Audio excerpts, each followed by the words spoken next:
Hi, I'm Tracy Koga. Welcome to our new show, Behind Closed Doors. We are going to get up close and intimate with, you never know who's going to be sitting at the kitchen table with me, but it's all true, it's all real, and we get down to the nitty-gritty about life, love, and all things about intimacy. So come on, let's see who's behind the closed doors.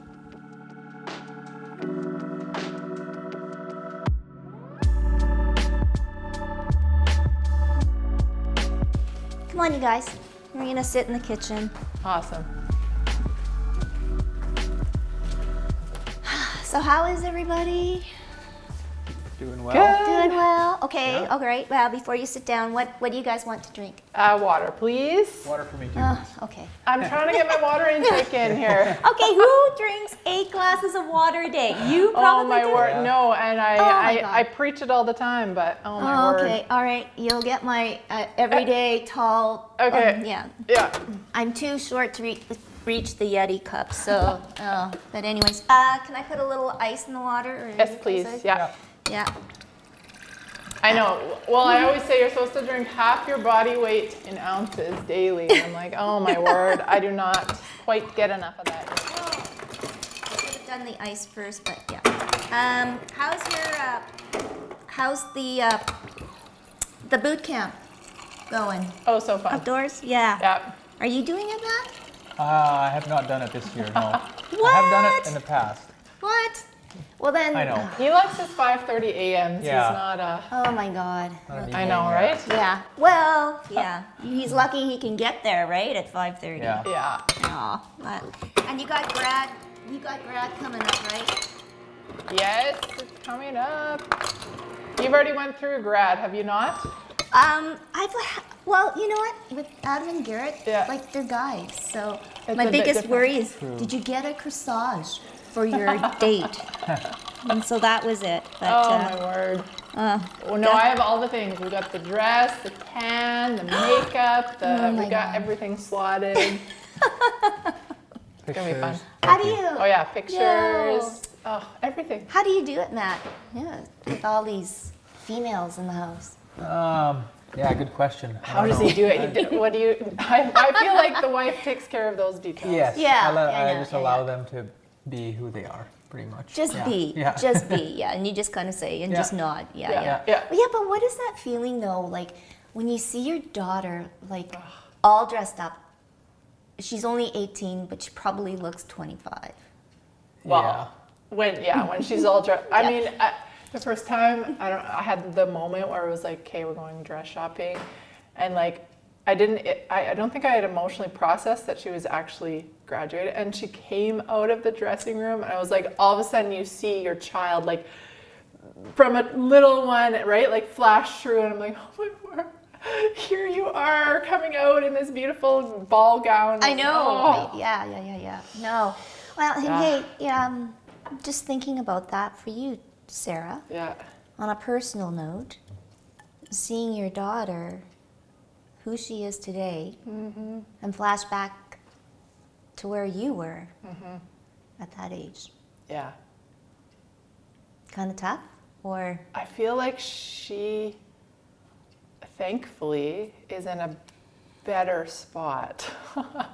I feel like I was quite in a lot of chaos at that age, where she's so mature and responsible, and she knows what she wants, where I feel like I was floundering, at that age. She's 17. She's graduating, yeah, like Oh, her so birthday young. falls in November, so later one. yeah. I feel like where I was to where she is, I think I don't know, I think we both were a bit more, would you say, age 17? I can't Yeah, say. it's hard to tell, but I would tend to agree. I think maybe there's a little bit more maturity in her, or more, Or even more open communication with Yeah. us too. That's a good point. Yeah, it's very open. Yeah, with our kids. So I think that definitely changes the aspect. Versus Totally. When we were teenagers and it was kind of hidden or closed off. Yeah. Or yeah. So how did Totally. you Yeah. two meet? Oh my word. We met at, I think we were like 16. We both came out of like two very structured how would we call the schools we came out of? Very Religious schools. religious private schools, and it was small town, so they were tiny. They were like, I think in my class at one point it was me and 3 other guys. That was it. Like Tiny. tiny. So we both came out of these schools in grade 9 or 10 and met in a larger. It was still a Christian, like a Christian school, but a larger one, more like. We felt like at that point I was like, oh my gosh, they're like, because I had worn uniforms and it was very, and this was like, I get to wear what I want. It was like, it's a big deal. And then he was coming out of a very conservative, small little school as well. And that's where we first met. Yeah. He so was grade 9 or super 10. like shy and like. So what was it about Sarah that you knew? It took him a while. Yeah, I mean, the interesting part was we became friends before we connected on anything deeper. So I would say that was the first thing was the friendship. Yeah. Like we became acquainted and we became really good friends, almost best friends, I would say. First. For quite a while, yeah, where we just would hang out all the time, but there was nothing more than that other than a really genuine friendship. So Well, I think that's. On his side, I began to journal about him right away. Oh, a journal. I journaled. Yes. Oh, like I was so in love. So we would watch the things I would say as at like 16, whatever. We would hang out all the time, and I would say, "Okay, let's watch Dawson's Creek together." And he's like, "Oh my gosh, I'm not watching you." Anyone? Dawson's Creek? Yes. And so, but he would be like, "Okay, fine. I'll watch an episode with you if you'll watch WWF." Oh, Afterwards, Wrestling, yeah. WWE now or whatever. Oh. So we would watch, and I remember being like, oh, I just like his eyes and like just like on the couch. So a lot of times I'd be like, so like I'll give you a massage if you want, like no big deal or anything. Meanwhile, I'm just like, oh, someday he's gonna look at me. And then now look at this. Yeah. Right? I know. Yeah. It's kind of crazy, and to be that young, and then to know that connection, and connection means a lot to you. Yeah. You know, Sarah, everything that you've been through, how do you take all of that and make that a reality? Not a reality, but make a life, right? And the same for you. So I guess, Sarah, I'd like, first of all, talk a little bit about some of the struggles that you had when you were younger. Well, I mean, I think I didn't know what my struggles were, other than I knew that I was very much like kind of screw you and all your rules, mom and dad, and screw all the religion stuff, and like I'm gonna go out on my own and figure life out, right? That is beautiful. We need to push, whatever has. So I really began to push things, but I threw myself into a lot of chaos. I think because when there's just like a belief system rooted in us of a filter system of like I'm unseen or unloved or unworthy, if you have that belief, whether it's true or not, if it exists in here, it's true for you, right? And so did my parents love me? Yes. But did I believe they did? No. Did I believe they were there for me? No. And so then I threw myself into all this chaos. And so I think we both would have, in our teenage years, even though we're best friends, that was the start of where we both started to like go into hardcore partying and like really kind of getting a taste of this world that we hadn't been a part of. We've been both in very kind of little bubbles, hey? And so all of a sudden I was like, oh my gosh, the world is that. And so we're just drinking and partying and getting into a lot of stuff.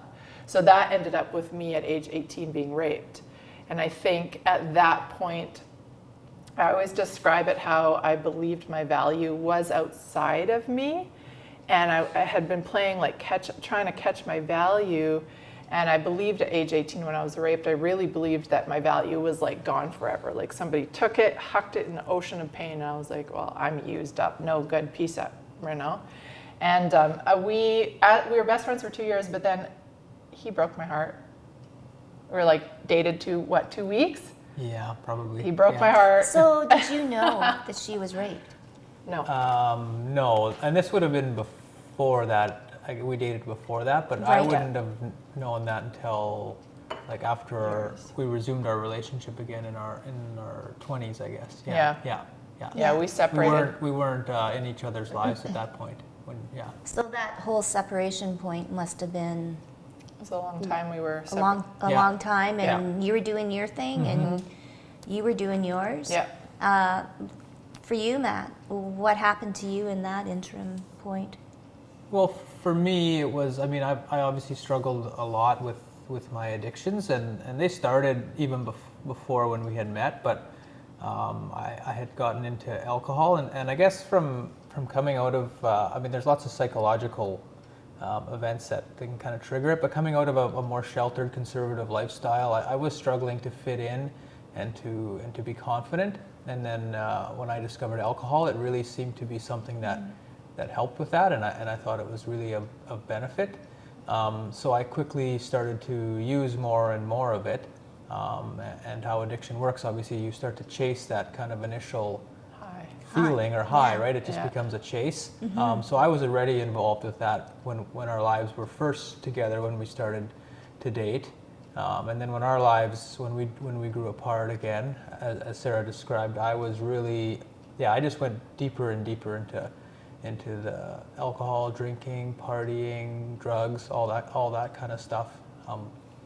Well, like, and is there a moment where before you hit that rock bottom, or what was it for you that, or was there someone that said pulled you out from Yeah, I that mean, deep hole? I mean, like, interestingly enough, like, when I was really close to my bottom and really struggling is when Sarah came back into my life, really by complete chance, I guess. I mean, I don't really Fate. even know. God. Fate, How? yeah, Yeah. really fate, yeah. God. And we started to connect, even though I was extremely unhealthy and in an extremely bad spot. And I did start to open up to you a bit about my struggles, because I knew that what I was doing couldn't last. Like, if I continued to go down that road, it was going to end, and it was going to end. There was no way out other than recovery. I got to stop you there, because when we came back into each other's lives, I don't think there was an awareness that you had an issue, really, because I remember talking on the phone quite a few times with him, because I was in Regina, he was in Winnipeg. That's right. And yeah. he would call me very drunk and pour his heart out to me in those moments.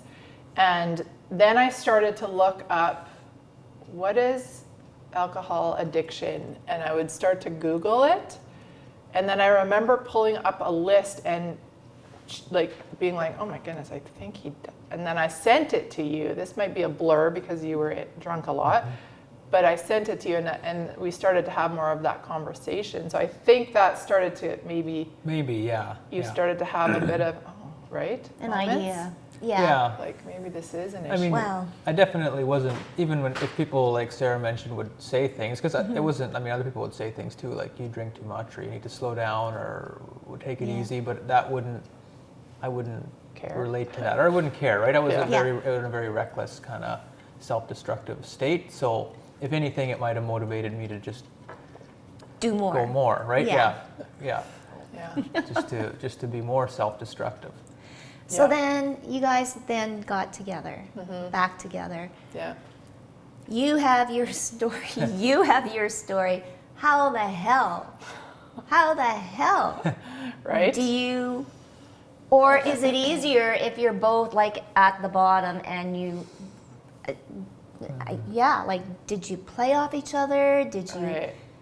what was it? Yeah, I would say I like play off each other. I think for a while it was I became his enabler.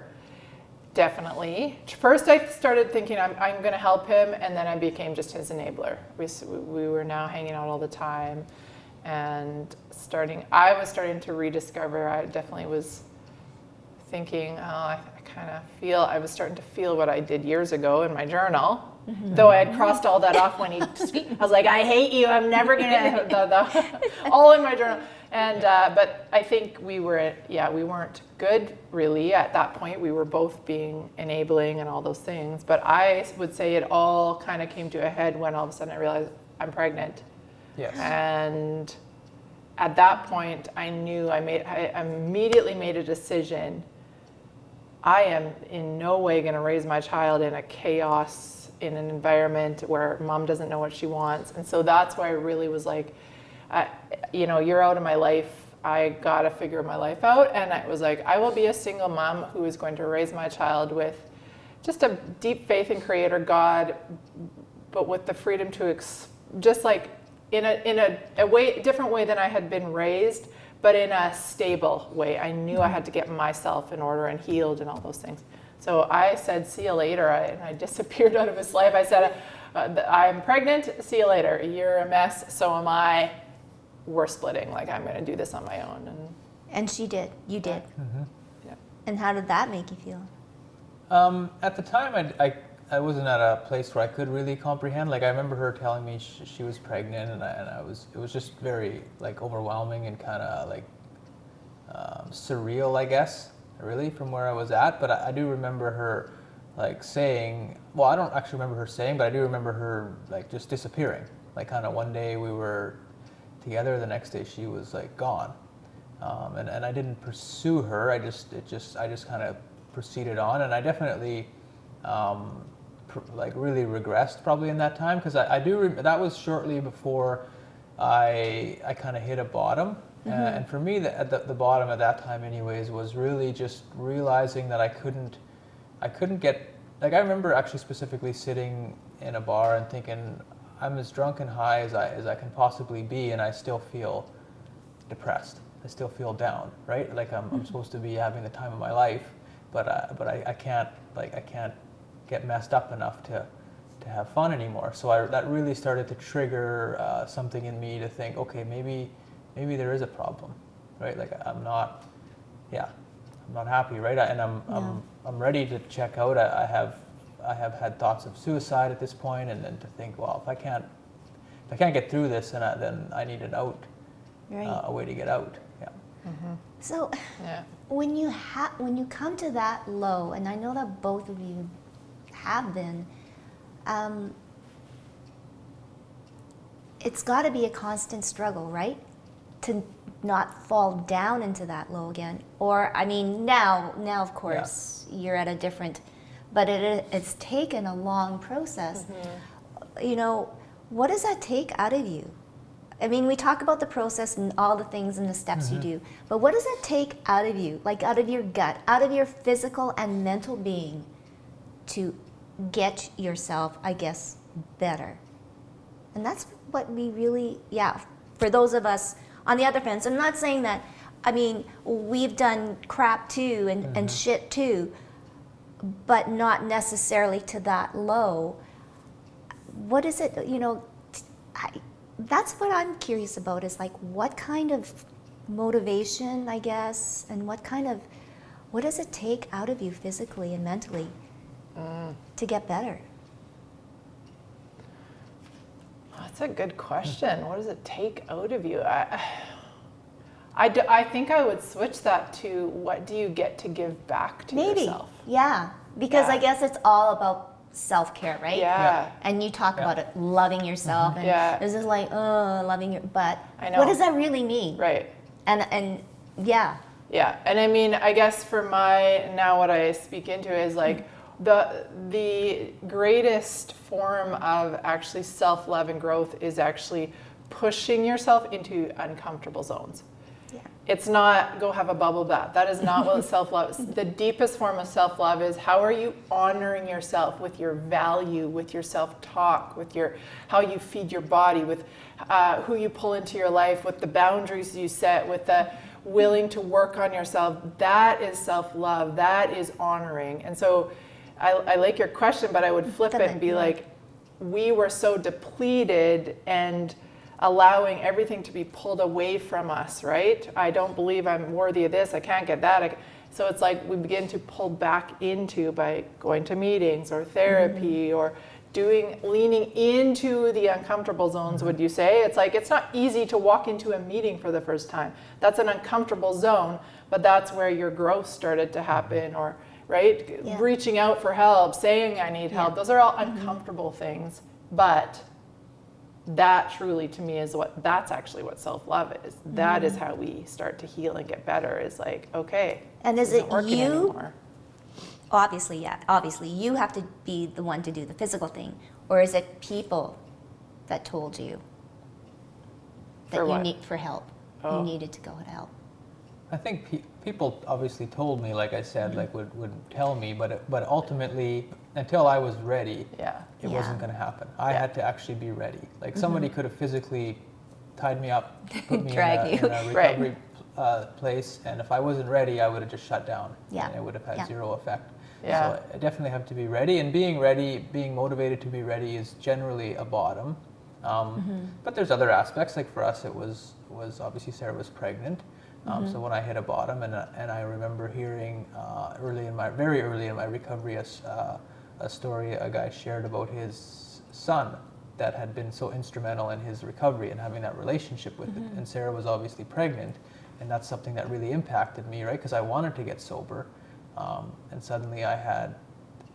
There was a motivation there. Not the only, obviously, it's not the only motivation, but it was a motivation that comes where I have, Wow. Yeah, it's so interesting. things to live for. Yeah. When did you know that Sarah was raped? That's a good question. I don't know that you would have shared that with me until maybe after we wouldn't have been married, but probably shortly before we got married. No, I wouldn't have talked about it. No? No. I think, no, because that was my journey of healing in the later years. Like, I guess, well, I should say it in a different way. I would have said something happened to me at 18 where something was stolen from me, but I wouldn't have, Yeah, that was that's kind of true, all yeah, I said. yeah. I was Yeah. not able to, within myself, or vocalize that it was this ugly truth that I had been raped. I would have said, there was this time when something was stolen from me, and I very much, because I was very much in a self-blame loop for years on that. But to go back, I think to share, you should share the what happened like when I went into labor, because that was like 4 days. When I went into labor, it was Yeah. 4 days after your Yeah. last relapse ever, right? Yeah. Wow. So you should share about what happened when you went to the chapel or whatever. Yeah, so I mean, That was a really, cool ultimately, story. and they talk about recovery a lot, and I mean, I believe in God, and they talk about a higher power in recovery, and people having their spiritual kind of awakening. And for me, that night when Asia was born, Sarah was in labor at the hospital, and I was there, obviously, and I had relapsed, like 3 or 4 days prior, so I was still really struggling to stay sober. And I remember walking outside of the hospital, and then I just had come back in. Asia was going to be born kind of any minute. I was walking back to the room, and I walked by this little empty chapel. The lights were off, but the door was just open. And this was, at this time, it would have been really out of character for me, but I felt a little nudge to just go inside the chapel. And so I walked in, and I walked up to the front, and I got down on my knees, and I basically just was begged God to help me stay sober, because I knew that I could not be the dad that I needed to be of any sort unless I stayed sober, and that was the last. I've never had a drink since that day. Wow. So that was my miracle, I guess. Wow. Yeah. Like you didn't have a craving kind of thing. No, it was no, like he this took like away definitely took away that. All desire. the taste buds, Yeah. the smell or Yeah. whatever. Still lots but- of work to be done, but that Yeah. actual Yes. physical falling off, like Yeah. relapse, Yeah. was gone. yeah. Wow. Yeah. And then, That was- like, now, 2 children. Yeah, we're talking about grad and everything like that. And I guess there's a lot of trust, right? Like, there's so much trust in between the two of you, coming from, your stories and what you've gone through, Right. and then trying to recover. So, how did that all unfold? Because I know that you still were struggling, right, with your own internal, because you haven't shared anything with Matt. Right. He's just kind of guessing or thinking, Right. Yeah. what's wrong with me, kind of thing. Well, I think both of us, even though he came out of his addiction, I came out of, and then after I was raped, I was in a very, very physically, emotionally abusive relationship for 3 years. And so this is all stuff that I suppressed and didn't deal with. And then we try to, make this marriage work. And he's kind of had suppressed now, like he was sober, but he wasn't sober. He had another hidden addiction that he wasn't sharing with me. So here we are, doing life, and like looking like we were functioning, right? I would say on the surface, going to church, getting our kid, whatever. We have beautiful families, like extended families and stuff. But as far as were we at a level of intimacy or trust within each other for the first 7 years? Nope, not at all. It was like this surface level. And we really hit wall after wall after wall. I mean, we did marriage courses. We ran marriage courses even at some points. Meanwhile, we're both like carrying this like, Not practicing what you're preaching. Yeah. no, just like such woundedness inside of us. And like how, if you're sick, if you're, sick inside, you can't lead well and never mind if you're not able to really truly, as I talked about that self-love thing, how am I supposed to lead others and lead my children and be in an intimate relationship if I'm inside actually beating myself up all the time and like hating myself and self-sabotage and right? Like it's a facade. It was a facade for 7 years. Well, something has to Yeah. give. So, Yeah. like chaos, like Total. like other affairs, or like what Yeah. kind of chaos? Yeah, and I think that's where it's like the closed door kind of thing where it's like, if you're not willing to get honest with yourself, you're not allowing anyone else in, right? And so, I mean, it was very much just like no one had a clue that we really had any issues. And I don't even think we were admitting to ourselves. So, I mean, it looked like at year 7, me finally being like, I am done. Like, I am checking out. I actually just recently was reminded of, there was this song, do you remember? Okay, it was Say Something, I'm giving up on you. Oh yeah, Christina Aguilera. Yes. And It was a big one. Okay. Yeah. So that was right around the time that song came out. I didn't know, it's like this, my nervous system, everything began to just, over the years of just poison, really. I say like the wounds were like bullets lodged inside. So I had these bullets I hadn't dealt with. So now my body's been poisoned because I'm not taking care of my wounds. And I didn't see the I was slowly shutting down over the years until it came to, I remember that song. And I felt this like, say something, I'm giving up on you. And it made me have this so much emotion. And what I see now looking back, because I would sing it and just be like so sad, is I was giving up on 2 things. I was shutting the door on ever having the life I wanted or the dreams. And so it was almost like me saying to me, say something, I'm giving up on you. Like this just like sadness. So I not could giving realize up both. on that. Oh, okay. It was like I was shutting down everything all in one. It was like the last goodbye, say something, I'm giving up on you, and I wasn't fighting for myself. And like, say something, I'm giving up on you, and there was nothing from him. And so I was like, screw it. I shut everything out of shut down. And I was like, our marriage is done. I'm choosing to leave our marriage. I had another opportunity with another man who presented itself. And I was like, you know what? I'm not getting the life I wanted. I'm a screw up. I was going to screw up my kids and my marriage anyway. I might as well go out having a little fun. And I was like, I'm done. And so I decided in my head, I'm not going to tell him. I'm just going to go pursue it. There was no intimacy in our marriage anyway. I'm going to pursue it. And I'll see how long it takes him to notice anything. And when he asks me, I'll tell him, and then our marriage will be over. That was my plan. That was my, okay. And everyone's going to hate me. Oh, well, it was such a vicious cycle of negative self-talk. You're just not, you're not worth anything. Just go out and do it, whatever. And I really became someone I hated. Like I became someone that could do this in my marriage. I had never thought I could be like someone another to person. do this, right? And you probably noticed, or no? Yeah. Or you had already for a checked while. out For a and while, doing. because I was pretty checked out, and I know, like Sarah mentioned, I had remained sober from alcohol and drugs, but pornography had definitely become an addiction, another addiction for me, or something that I had switched to, I guess, in my addictions, because I hadn't really fully recovered. Right. I'd stopped in my Healed. recovery. Yeah. Healed. Yeah, that's a good way of putting it.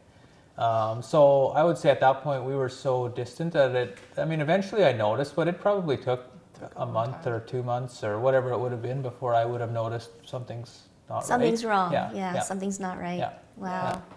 And crazy. And Asia in all of this, right? And her son, Judah. And your son. Yeah. Oh, Yeah, two. they were older. They then, were yeah. in the mix Yeah. now. And I mean, you didn't share, but that was an addiction you hid from me, so I didn't know Correct. Yes. he was Yeah. hiding this addiction.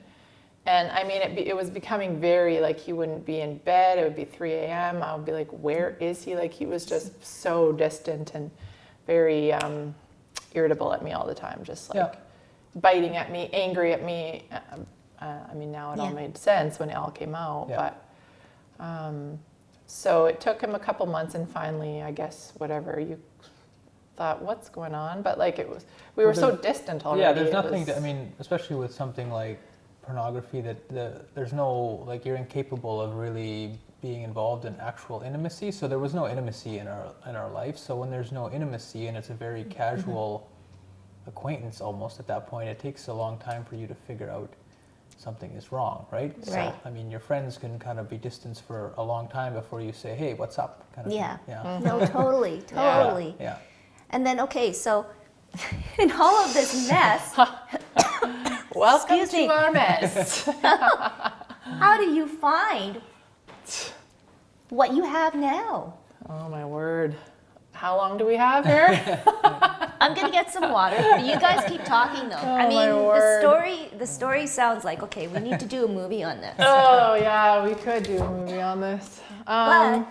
Jeez. But you know what, you guys, like, how many other couples are out there that are going through the same Yeah. shit that Yeah. you guys are doing? You know, maybe it's not rape and it's not, you know, drugs and addiction, but it's still Yeah. stuff that you keep down. Yeah, it's that lack of intimacy, right? Like, I Yes. feel like so many relationships now that we would mentor others, or we're so open about speaking about ours, it almost gives other people permission to be like, oh, okay, Yeah. us too. Like, It's you know, we just haven't like had that. sex in years. We haven't, it's like, that conversation for some reason seems to remain very hidden as intimacy and struggling with intimacy. You know, maybe you have been in trauma and you have to work through the triggers and releasing and regulating the nervous system. You know, that sort of stuff came. Oh man, yeah, it's such a long. So when everything exploded, that, like, we finally told each other at the same Yeah. time. And I mean, that was like the rug ripped out from under both of us at the same time. Because here he is telling me, and I'm telling him. We're like, holy, right? So it was like explosion. And I mean, my plan was our marriage is over. Like, I hate him. I would have said I hate him. Like, I would have said I have zero respect. I hate who he is. I'm done. But that's where, like, he had this, like, not audible voice, but it was like God so a hold of you that day. Yeah, and that was where you, like, pretty much had a whole transformative experience Well, from, like, that day on. So you right? weren't Yeah. ready to quit. You weren't. No, like when I found out, and even maybe a little bit before, because I realized I hit a bottom, I guess, again, another bottom, Another right? bottom. So Yeah. so I had bad. this spiritual awakening, but this time I really realized, kind of like I just had a lot of clarity all of a sudden, and I really heard God challenge me to kind of, if I'm gonna take this path of recovery, it's going to be everything, right? And becoming a man of integrity, a man of honor, loving my wife, all these things. Because the other way that I was going was, again, I knew I had gone down another road of addiction, which I already knew where those roads would lead. So I really became challenged, or I became willing to recover and to do whatever it took.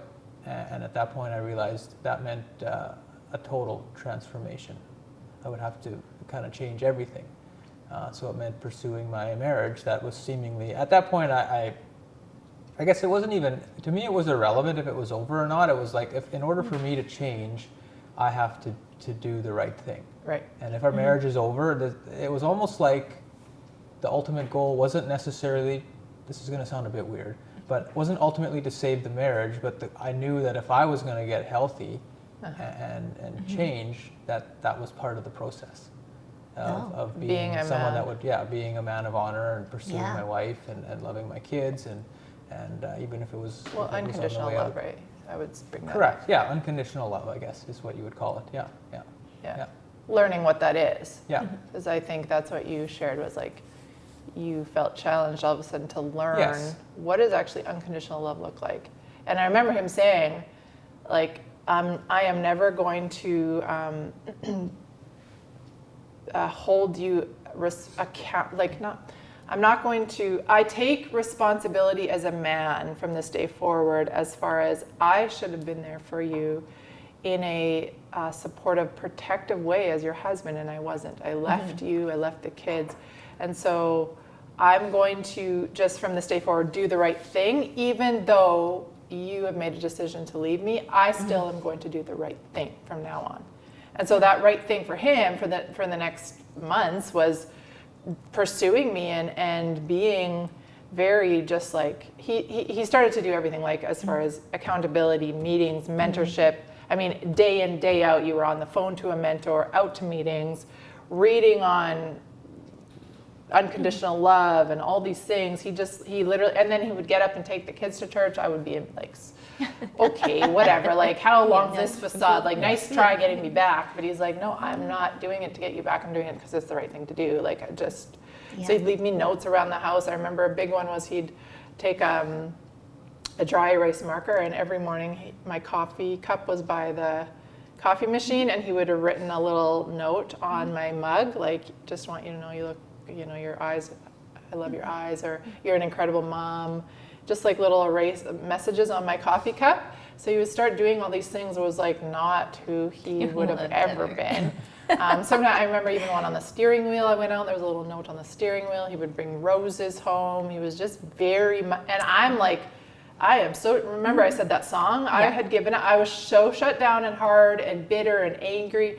So he's doing this while I'm just like, screw you, nice try. What are you doing? What are those notes? I don't, like, no, like, I remember he said, he brought roses home or something, and you gave them to me. I'm like, what are those for? And he's like, just for you. And then I was like, you're gonna give up long before you ever get through to me. That's what I said to him. I mean, clearly he got through to me. He just, that was quite a long process before I decided to do my own transformative healing journey. Probably for sure 3 months or more. Wow, that was persistent. And you still are today doing the meetings and everything too. Yeah, like it was. Well, it's always, There's,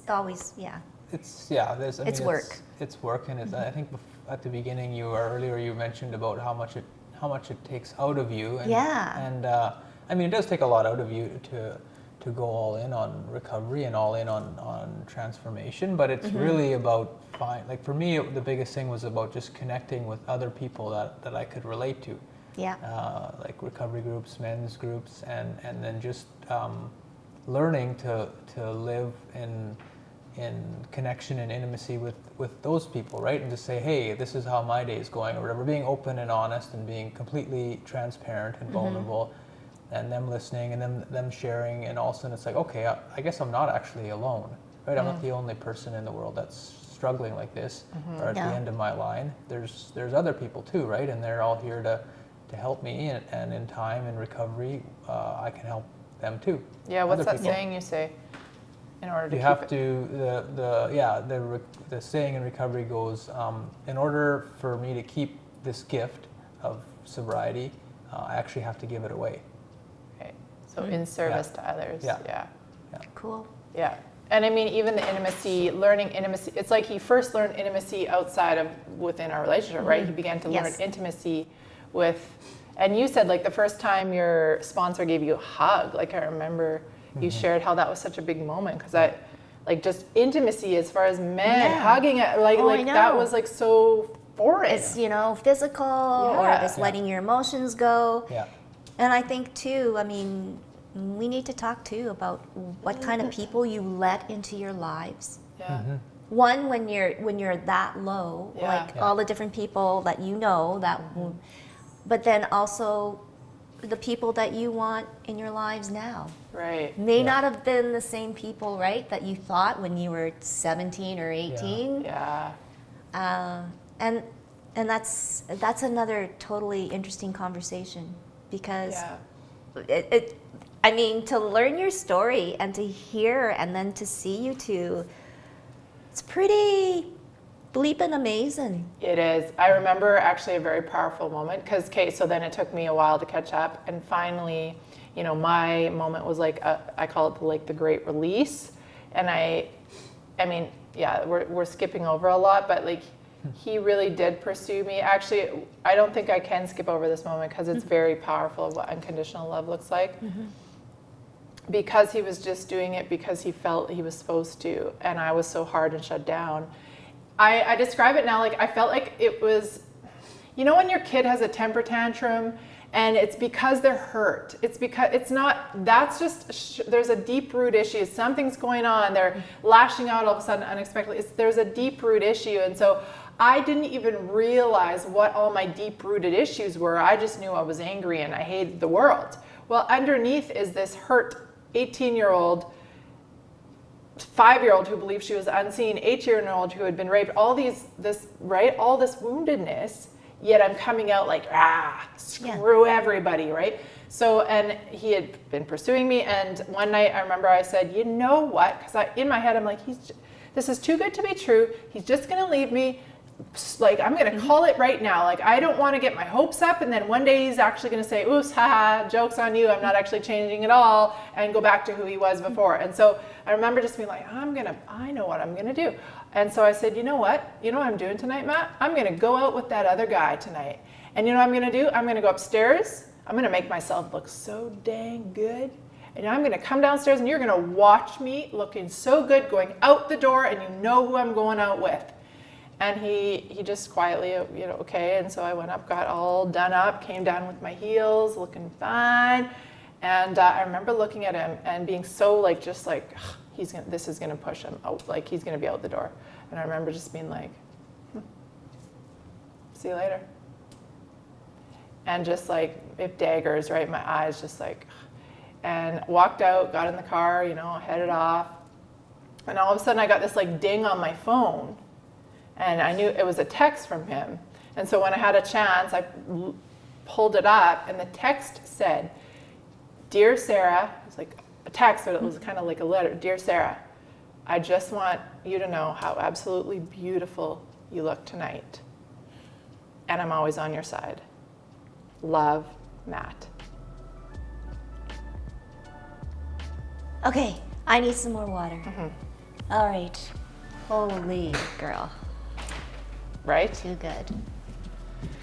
Yeah. Story that to one- continue. Oh, my word.